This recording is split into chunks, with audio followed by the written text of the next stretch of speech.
Okay, today I want to share a little bit from Pete Walker's book, Complex PTSD, but this is actually his website.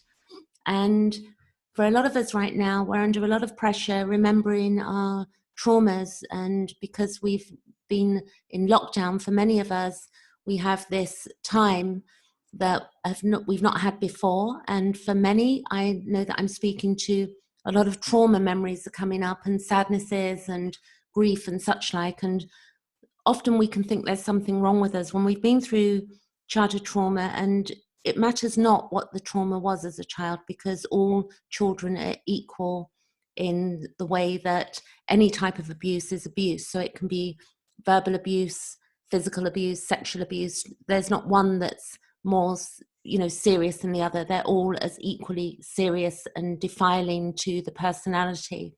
So what happens is that if we go through years of abuse and even short periods of time, it can have a dire effect on us and create an inner critic that makes us believe that we are worthless, that we're not good enough, and we have a voice consistently in our heads telling us there's something wrong with us. Now, the interesting thing is, for people that have not been through trauma and had a decent childhood, even those people are going around having defiling thoughts about themselves based on societal beliefs of what we should be, what we should have, the 2.3 children, the picket gate fence, and, the qualifications, and to look a particular way or to be a particular way. So we seem to live in a society, particularly in the West, that we're very much giving ourselves hell every day with regard to something being wrong with us. And when we think about it, that we are a soul connected with the body spirit, and we can see this. We look into somebody's eyes and just see the depth and the beauty in another human being. So we need to get to a point where all of us are dealing with the inner critic that's defiling us and stopping us moving forward in life. I've been my own worst enemy, and that's not a critic. That's just a term that I have really given myself hell in my life. And I had a meeting with somebody yesterday, and we discussed this, how our minds are malleable, meaning that we do get to heal and recover ourselves and recover the lost, shattered soul, but it requires work, and it requires knowledge, and it requires education. So this webpage here, and I will put the book below in this video on YouTube, and this is Pete Walker, who wrote a book, Complex PTSD, From Surviving to Thriving. And I read the book in 2017, and I began to get a really beautiful shift in my own life. And I didn't think I'd ever get to the end of it, but bit by bit, and through having trauma psychoanalysis and learning more about myself and beginning to do things that I love, like astrology and my YouTubes, and resolving things in myself about my self-worth, and dealing also mainly building a relationship with my inner child, and the little 4-year-old, 5-year-old in me who'd been so sort of crushed and battered by actions of others. It's a very funny world we live in when we think about it. I mean, funny is the wrong word, but the fact that people do bring children into the world, and then just this consistent, replicated, cyclical abuse that goes on, where people don't question themselves. And consciousness, ultimately, to me, God is consciousness. And as we begin to get the right knowledge, and we begin to look at ourselves, and we become whole, bit by bit, like we're born whole, and then we get knocked down by life, but bit by bit we can recover. And for a lot of us, we go through life and we've been in disassociation, and it's not our fault either. It's like, it's just the life we live. And we get up, we go and do jobs that we don't like, we make enough money to pay our bills, we have to deal with all of our fight, flight, freeze, fawn, which is the response to our early trauma. And so then for many, we get to the age of about 50 and we realize, oh my God, my time's running out, or we've got health issues because we've been living in the fight, flight, freeze mode most of our lives. And as a result of that, you know, the cortisol that streams through the body every time we take a hit of a memory that's not been resolved in us or hurt. And also then we make choices of relationship that's not healthy for us. And it doesn't mean there's anything wrong with any of us. We just get connected in with people, and then we begin to, again, we evolve that. So we either resonate with a particular person or a group, or we don't. And what many of us do when we've come from trauma is that, you know, if we meet somebody and it's romantic or it's a friendship or we're in a job, if we don't resonate, then we try and force ourselves into resonating with people that we don't need to resonate with. There are 8 billion of us on this earth. And again, this is going to come down to self-worth issues, codependency. You know, it's a minefield when we begin to look at the human psyche, but it's very beautiful as well because the tools are there to help us evolve. And there's not one tool, it's multifaceted, and it's knowledge, and it's sharing, and it's communicating with people who've got the wisdom to be able to understand what the hell is going on. So I'm just going to read a little bit of this webpage, and I'm not going to read much, but he says that in his work with clients repetitively traumatized in childhood, he says he's continuously struck by how frequently the various thought process of the inner critic trigger them into overwhelming emotional flashbacks. This is because the PTSD-derived inner critic weds shame and self-hate about imperfection to fear or abandonment, and mercilessly drive the psyche with the entwined serpents of perfectionism and endangerment. Recovering individuals must learn to recognize, confront, and disidentify from the many inner critic processes that tumble them back into the emotional time to the awful feelings of the overwhelming fear, self-hate, hopelessness, and self-disgust that were part and parcel of their original childhood abandonment. So a little point here. So we might get involved in some things and that are not, you know, in relationship or whatever, that's not healthy for us. And maybe not healthy is the wrong word, because we just tend to meet people. But also we have choices. So sometimes we'll see things that are not working, and we'll want to dig further, and we'll want to try and work something out. And then we'll begin to think, well, what's wrong with me? How can I perfect myself in order to not be abandoned?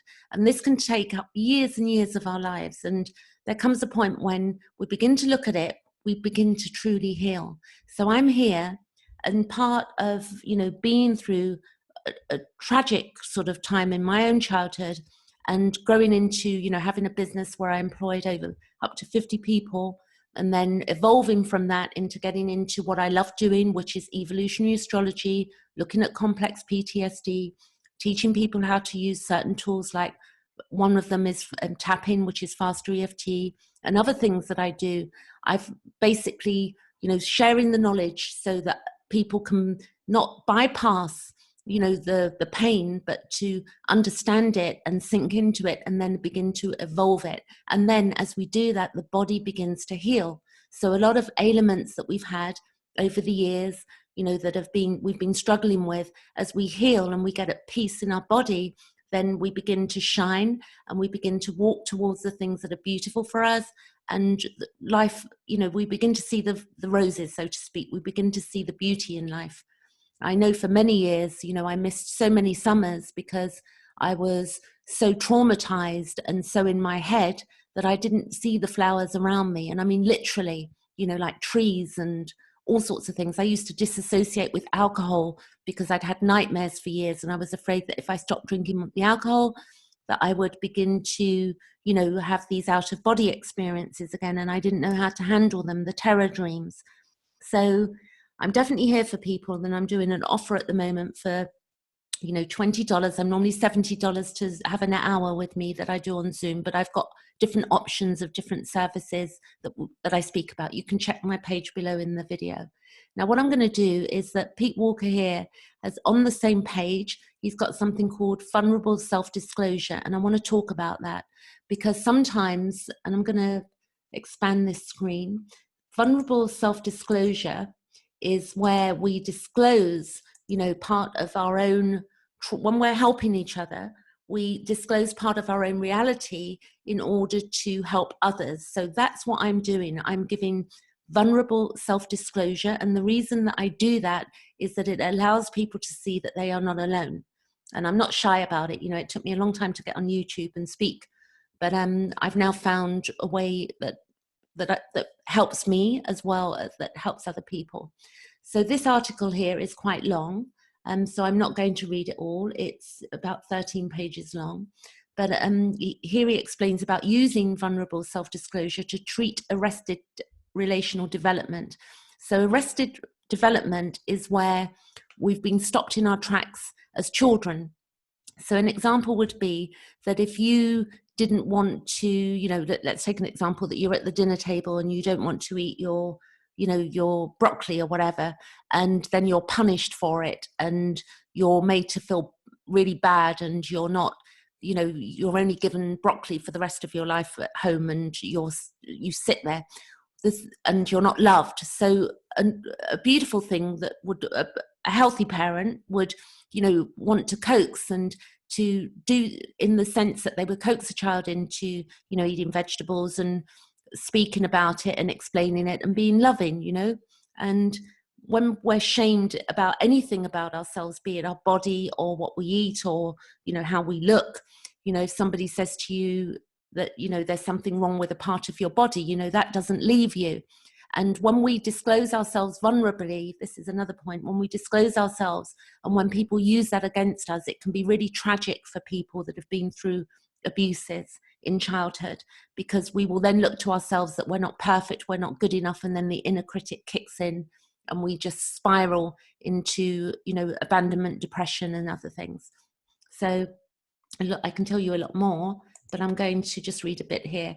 So Pete Walker, I'm not going to read it all, but he just says, along with these other tools, that he uses vulnerable self-disclosure to address the relational development issues that are typical in complex PTSD or CPTSD, also known as development trauma disorder, TDI. Perhaps the two most dire developmental arrests of CPTSD are the lack of supportive relationship with oneself and the lack of supportive relationship with anyone else. So I urge you that, you know, if people are telling you things that you're trying to heal, and then people are trying to suggest that you spiritually bypassed by telling you that, you know, you just got to let it go, they were your parents, forgive them. You know, this is a lot of tosh when it comes to trauma, because there is developmental arrest and we need to get rid of the inner critic and begin to love ourselves. He does explain here as well that ongoing childhood trauma destroys self-esteem and the capacity to feel safe and sustained by others. Traumatic parenting turns the superego in the developing child into a totalitarian inner critic that spoils inner and outer relating with relational perfectionism. Continuous parental abuse, criticism or neglect also installs, we're like computers. Think about this. We're babies and we're like a, you know, we've got a clean disk that we've come on, like a computer. It's like we're the hard drive, yeah? We're the hardware, and then we basically put the information gets put into us, and then that information and what gets mirrored back to us, you know, if a parent smiles at us and is very beautiful to us when we're a baby, then we will mirror that back. If a parent is vile to us or nasty to us, then, you know, that gets intercepted into our cells and our being. It's very deep. He says here, so continuous parental abuse, criticism or neglect also installs chronic toxic shame and intense social anxiety, both of which ruin relating to oneself and to others. I use VSD, which is the vulnerable self-disclosure, to help survivors become more compassionate with themselves. This in turn gradually awakens an innate capacity to relate healthy to themselves and safe enough for others. I will illustrate this below. So there you go. That's it for today. I'm going to leave it there. Thanks for watching. And if you need me, I'm here to help.